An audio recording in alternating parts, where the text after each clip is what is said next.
নমস্কার, চ্যাটার্জি ক্যাপিটাল থেকে আমি সৌরভ।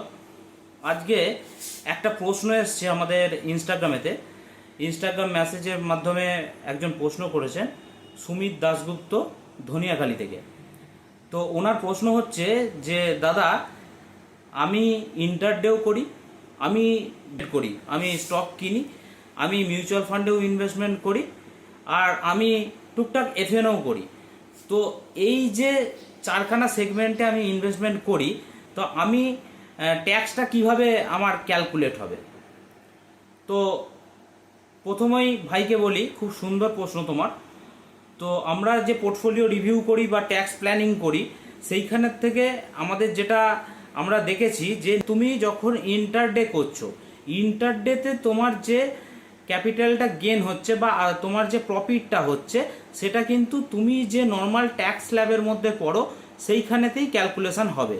তুমি যদি 10%, 20%, 30% যে ট্যাক্স স্ল্যাবেতে তোমার ইনকাম অনুযায়ী যেখানে তুমি পড়ো সেখানেতে ক্যালকুলেশন হবে।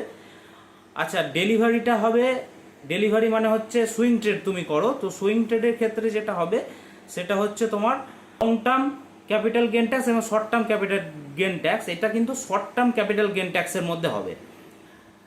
আর কি, মিউচুয়াল ফান্ডে দুটোই হবে, শর্ট টার্ম ক্যাপিটাল গেন ট্যাক্সের মধ্যেও ক্যালকুলেট হতে পারে, লং টার্ম ক্যাপিটাল গেন ট্যাক্সের মধ্যেও ক্যালকুলেট হতে পারে। যখন তুমি রিডামশন করবে, রিডামশন করার পর তোমার যে তুমি যদি 1 বছরের মধ্যে রিডামশন করো, তাহলে তোমাকে flat 20% short term capital gain tax দিতে হবে, এবং 1 বছর বাদে করলে 1,25,000 টাকা পর্যন্ত ফ্রি আছে। তারপর থেকে তোমাকে যেটা ক্যাপিটাল গেন হবে, ক্যাপিটালটা নয়, ক্যাপিটাল গেন যেটা হবে বা যেটা তোমার প্রফিট হবে, 1,25,000 টাকা প্রফিট বাদ দেওয়ার পর যেটা পড়ে থাকবে, সেইটার ওপরে তোমাকে long term capital gain tax হিসেবে তোমাকে কিন্তু 12.5% দিতে হবে। তো এটা গেল। আর হচ্ছে এফএনওতেও তুমি যে প্রফিটটা করছো, তুমি যে ট্যাক্স স্ল্যাবে পড়ো, অর্থাৎ তোমার আর্নিং অনুযায়ী তোমার টোটাল বছরে যা আর্নিং হচ্ছে, সেই আর্নিংটাকে যদি একত্রিত করা হয়, তুমি যে ট্যাক্স স্ল্যাবে পড়ো সেই স্ল্যাব অনুযায়ী যেটা যে পার্সেন্টেজে পড়ো সেই হিসেবে তোমাকে ট্যাক্স দিতে হবে। তো নিশ্চয়ই বোঝা গেল। তো আরও যদি এই বিষয়ে বিস্তারিত জানতে হয়, আমাদের কন্ট্যাক্ট নাম্বারে অবশ্যই যোগাযোগ করতে